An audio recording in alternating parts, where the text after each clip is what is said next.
नमस्कार दोस्तों। इस वीडियो में देखेंगे नेताजी सुभाष चंद्र बोस जी के बारे में। उनका जन्म, पुण्यतिथि, पराक्रम, उपलब्धियां, योगदान और भी बहुत कुछ देखेंगे इनके बारे में। तो वीडियो को ध्यान से अंत तक देखिएगा। अगर अभी तक आपने चैनल सब्सक्राइब नहीं किया है तो चैनल सब्सक्राइब कर लीजिए ताकि आने वाले हर वीडियो की अपडेट आपको मिलती रहे। ठीक, चलिए देखते हैं नेताजी सुभाष चंद्र बोस जी के बारे में। नेताजी सुभाष चंद्र बोस एक भारतीय राष्ट्रवादी थे जिनकी देशभक्ति कई भारतीयों के दिलों में छाप छोड़ गई।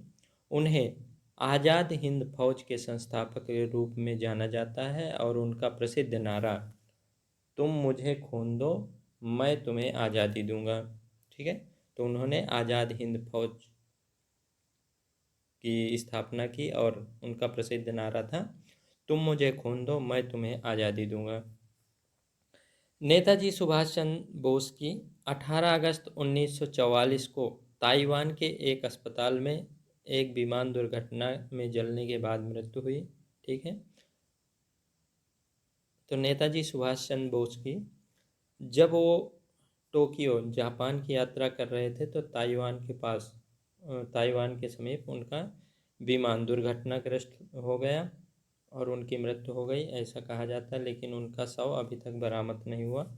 आगे देखते हैं। 2016 में प्रधानमंत्री नरेंद्र मोदी ने सुभाष चंद्र बोस से जुड़ी 100 गोपनीय फाइलों का डिजिटल संस्करण सार्वजनिक किया। ये दिल्ली स्थित राष्ट्रीय अभिलेखागार नेशनल आर्काइव्स ऑफ इंडिया में मौजूद है। ठीक है, तो बोस जी से रिलेटेड 100 गोपनीय फाइलों का डिजिटल संस्करण कराया गया है 2016 में और ये हैं राष्ट्रीय अभिलेखागार। ओके, चलिए। तो सुभाष चंद्र बोस को असाधारण नेतृत्व कौशल और करिश्माई वक्ता के साथ प्रभावशाली स्वतंत्रता सेनानी माना जाता है। उनके प्रसिद्ध नारे तुम मुझे खून दो, मैं तुम्हें आज़ादी दूंगा, जय हिंद और दिल्ली चलो। उन्होंने आज़ाद हिंद फौज का गठन किया था और भारत के स्वतंत्रता संग्राम में कई योगदान दिए। उन्हें अपने उग्रवादी दृष्टिकोण के लिए जाना जाता है। तो बोस जी उग्रवादी दृष्टिकोण के थे जिनका इस्तेमाल इस्तेमाल उन्होंने ब्रिटिश हुकूमत से स्वतंत्रता हासिल करने के लिए किया। वे अपनी समाजवाद समाजवादी नीतियों के लिए भी जाने जाते हैं। अब देखते हैं इनका पारिवारिक और प्रारंभिक जीवन। ठीक है, बचपन। नेताजी सुभाष चंद्र बोस का जन्म 23 जनवरी 1897 को कटक, उड़ीसा में प्रभाती दत्त बोस और जानकी बोस के घर हुआ। जानकी नाथ बोस के घर हुआ था। उनके पिता कटक के वकील थे और उन्होंने राय बहादुर की उपाधि प्राप्त की थी।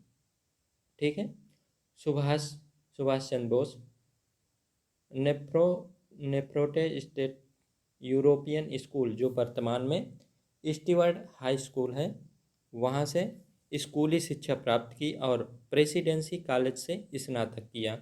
16 वर्ष की आयु में वे स्वामी विवेकानंद और रामकृष्ण से प्रभावित हुए। ठीक है, इसके बाद उन्हें उनके माता पिता ने भारतीय सिविल सेवा की तैयारी के लिए इंग्लैंड के कैम्ब्रिज विश्वविद्यालय भेज दिया। तो उन्होंने इंडियन सिविल सर्विसेज की तैयारी की, जहाँ कहाँ पे, इंग्लैंड जाके कैम्ब्रिज विश्वविद्यालय। 1920 में उन्होंने सिविल सेवा परीक्षा पास की, लेकिन अप्रैल 1921 में भारत के राष्ट्रवादी उथल पुथल की सुनवाई के बाद उन्होंने अपनी उम्मीदवारी से इस्तीफा दे दिया और भारत वापस आ गए। ठीक है, तो वो सिविल सेवा की परीक्षा पास की थी 1920 में, लेकिन इस 21 में भारत में राष्ट्रवादी उथल पुथल चल रहा था जिससे वो इस्तीफा दे दिया और भारत आ गए। आगे देखते हैं सुभाष चंद्र बोस और भारतीय राष्ट्रीय कांग्रेस। वह असहयोग आंदोलन में शामिल हो गए जिसकी शुरुआत महात्मा गांधी ने की थी, जिनकी बदौलत कांग्रेस एक शक्तिशाली अहिंसक संगठन के रूप में उभरी।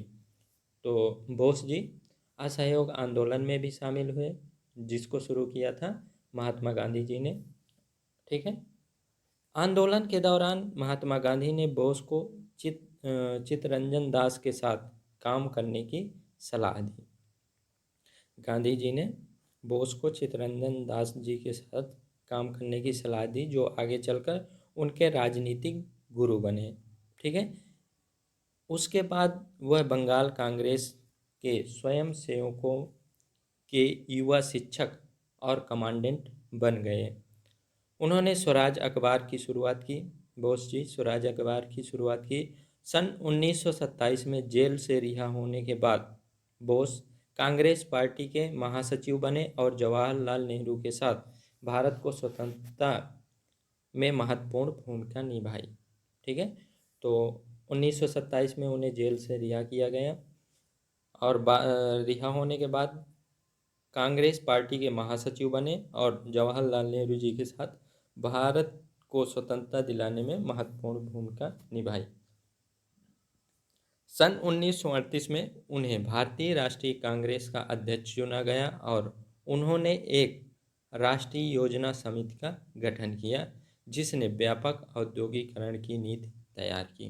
तो 1938 में आईएनसी का अध्यक्ष चुना गया, इंडियन नेशनल कांग्रेस का, और एक राष्ट्रीय योजना समिति का गठन किया, जो वो समिति औद्योगिकीकरण की नीति तैयार की। हालांकि यह गांधीवादी आर्थिक विचार के अनुरूप नहीं था, जो कुटीर उद्योगों की धारणा से जुड़ा था और देश के अपने संसाधनों के उपयोग से लाभान्वित था। ठीक है। बोस का संकल्प 1939 में आया, जब उन्होंने पुनर्मिलन के लिए गांधीवादी प्रतिद्वंदी को हराया और गांधी के समर्थन की कमी के कारण उन्होंने इस्तीफा दे दिया। ठीक है। तो 1939 में गांधीवादी प्रतिद्वंदी को हरा, जिनको गांधी जी चाहते थे कि ये जीते, वो हार गए। इस कारण गांधी जी की नाराजगी देखते हुए या गांधी जी के समर्थन में कमी आने के कारण उन्होंने इस्तीफा दे दिया।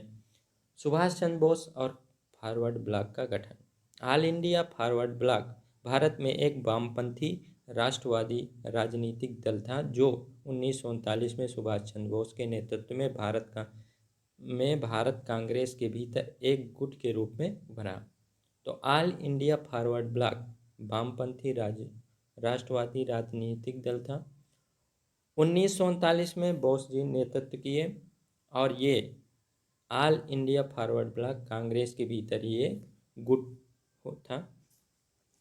वे कांग्रेस में अपने वामपंथी विचारों के लिए जाने जाते थे। फॉरवर्ड ब्लॉक का मुख्य उद्देश्य कांग्रेस पार्टी के सभी कट्टरपंथी तत्वों को लाना था। ठीक है। तो इस ब्लॉक के अंदर जो कांग्रेस पार्टी के कट्टरपंथी तत्व थे, लोग थे, उनको एक साथ लाना था, ताकि समानता और सामाजिक न्याय के सिद्धांतों के पालन के साथ भारत की पूर्ण स्वतंत्रता का अर्थ का प्रचार कर सकें। ठीक है। भारत की पूर्ण स्वतंत्रता का प्रचार कर सकें। आगे बढ़ते हैं। सुभाष चंद्र बोस और आज़ाद हिंद फौज। द्वितीय विश्व युद्ध के दौरान आज़ादी के लिए संघर्ष में एक महत्वपूर्ण विकास आज़ाद हिंद फौज का गठन और कार्यकलाप था।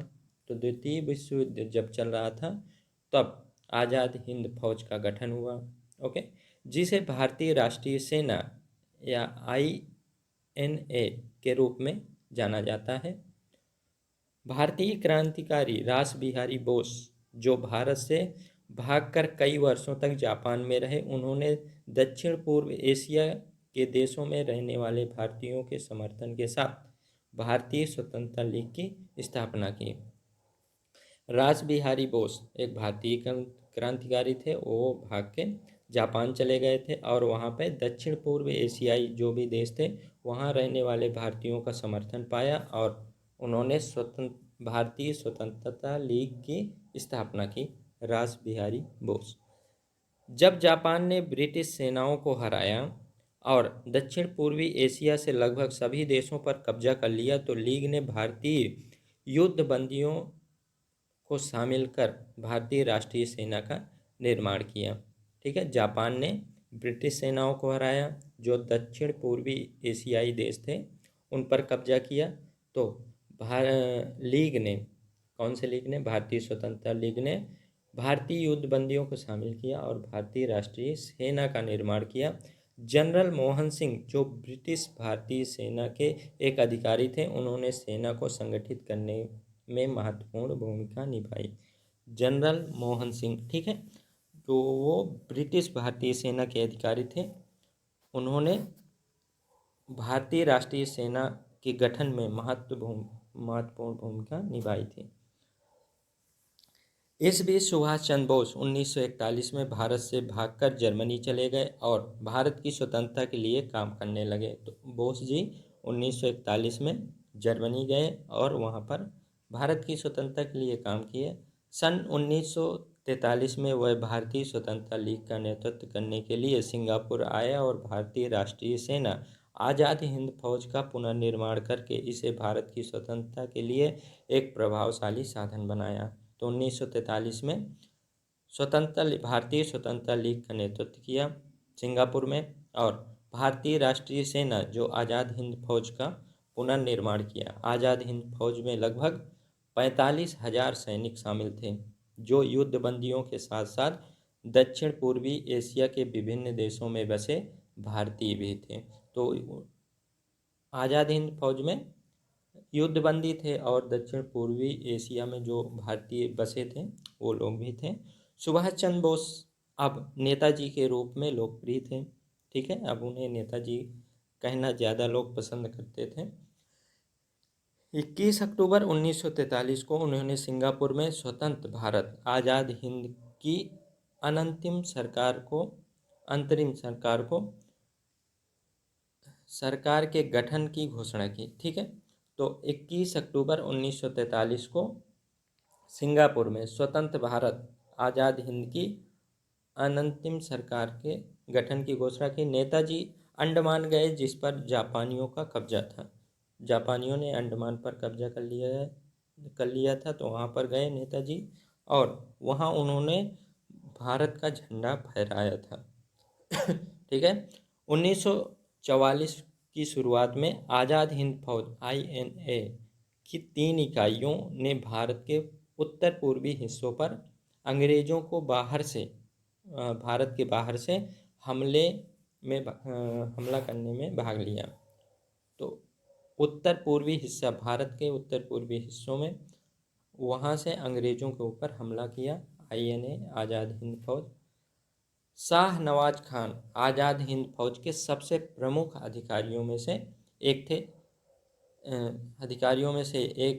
थे, जिनके अनुसार जिन सैनिकों ने भारत में प्रवेश किया था वो जमीन पर लेट गए और पूरी भावना के साथ अपनी मातृभूमि की पवित्र मिट्टी को चूमा, ठीक है।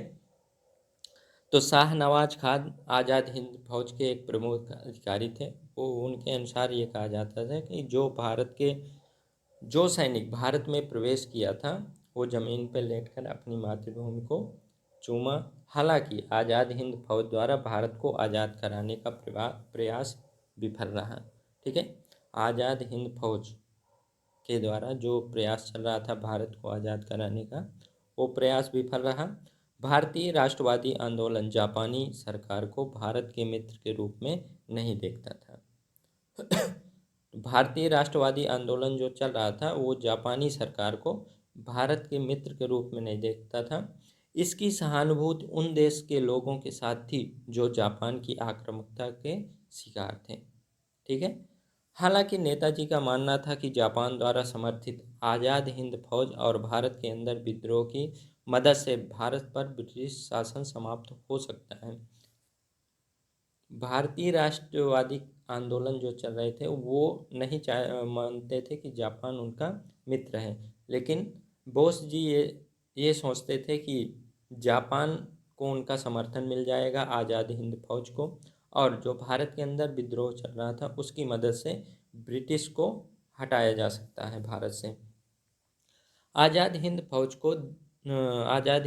का दिल्ली चलो नारा और सलाम जय हिंद देश के बाहर अंदर बसे भारतीयों के लिए प्रेरणा का स्रोत था, ठीक है। तो आज़ाद हिंद फौज का नारा था दिल्ली चलो और जय हिंद, जो अंदर बाहर भारतीयों के प्रेरणा का स्रोत था, जो भारत से बाहर थे, भारत में थे। नेताजी ने भारत की आज़ादी के लिए दक्षिण पूर्वी एशिया में रहने वाले सभी धर्मों और क्षेत्रों के भारतीयों के साथ मिलकर रैली की थी। ठीक है। तो जो भारतीय दक्षिण पूर्वी एशिया के देशों में रहते थे, किसी भी धर्म के हों, किसी भी क्षेत्र के हों, सभी के साथ मिलकर रैली की बोस जी ने। भारतीय महिलाओं ने भी भारत की स्वतंत्रता के लिए गतिविधियों में महत्वपूर्ण भूमिका निभाई। ठीक है। तो भारत की महिलाओं ने भी भारत की स्वतंत्रता के लिए काफ़ी महत्वपूर्ण भूमिका निभाई थी। आज़ाद हिंद फौज में एक महिला रेजिमेंट का गठन किया गया था, जिसकी कैप्टन लक्ष्मी स्वामीनाथन के हाथों में थी। ठीक है। तो आज़ाद हिंद फौज के अंदर एक महिला रेजिमेंट था, गठन किया गया था, जिसकी कैप्टन थी लक्ष्मी स्वामीनाथन। इसे झांसी रानी रेजिमेंट कहा जाता था। ठीक है। जिसकी ये कैप्टन थी लक्ष्मी स्वामीनाथन, उसे झांसी रेजिमेंट कहा जाता था। आज़ाद हिंद फौज भारत के लोगों के लिए एकता और वीरता का प्रतीक था। आज़ाद हिंद फौज भारत के लोगों के लिए एकता और वीरता का प्रतीक था। नेताजी, जो स्वतंत्रता के लिए भारत के संघर्ष के सबसे महान नेताओं में से एक थे, वे जापान के आत्मसमर्पण करने के कुछ दिनों बाद एक हवाई दुर्घटना में मारे गए। ठीक है। आगे बढ़ते हैं। द्वितीय विश्व युद्ध 1945 में फासीवादी जर्मनी और इटली की हार के साथ समाप्त हुआ। युद्ध में लाखों लोग मारे गए। तो द्वितीय विश्व युद्ध 1945 में जब फासीवादी जर्मनी और इटली हार गए तो युद्ध समाप्त हो गया, और इस युद्ध में, द्वितीय विश्व युद्ध में, लाखों लोग मारे गए थे। जब युद्ध अपने अंत के करीब था और इटली और जर्मनी पहले ही हार गए थे, तो यूएसए ने जापान, हिरोशिमा और नागासाकी के 2 शहरों पर परमाणु बम गिराए। ठीक है। तो यूएसए, अमेरिका ने जापान के हिरोशिमा और नागासाकी के 2 शहरों में बम गिराए। कुछ ही पलों में ये शहर जमीन में धंस गए और 2 लाख से अधिक लोग मारे गए। जापान ने इनके तुरंत बाद ही आत्मसमर्पण कर दिया। ठीक है। यद्यपि परमाणु बमों का उपयोग ने युद्ध को बंद कर दिया, लेकिन इसने दुनिया में एक तनाव और अधिक से अधिक घातक हथियार बनाने के लिए एक नई प्रतिस्पर्धा का नेतृत्व किया, जो संपूर्ण मानव जाति को नष्ट कर सकता है। ठीक है। तो ये परमाणु बम बेशक द्वितीय विश्व युद्ध को ख़त्म कर दिया, या इसके गिराने के बाद जापान ने आत्मसमर्पण कर दिया, जिससे युद्ध बंद हो गया। लेकिन ये बम इस्तेमाल करने के बाद एक देशों में एक नई प्रतिस्पर्धा आई युद्ध के लिए, जो ऐसे ऐसे हथियार बना दिए गए हैं कि संपूर्ण मानव जाति को नष्ट किया जा सकता है। ठीक है। तो चलिए, इस वीडियो में इतना ही। उम्मीद है बोस जी के बारे में जानकर आपको जानकारी अच्छी लगी होगी, वीडियो अच्छा लगा होगा। अगर अभी तक आपने चैनल सब्सक्राइब नहीं किया है तो चैनल सब्सक्राइब कर लीजिए, ताकि आने वाले हर वीडियो की अपडेट आपको मिलती रहे। मिलते हैं अगले वीडियो में, तब तक के लिए बाय।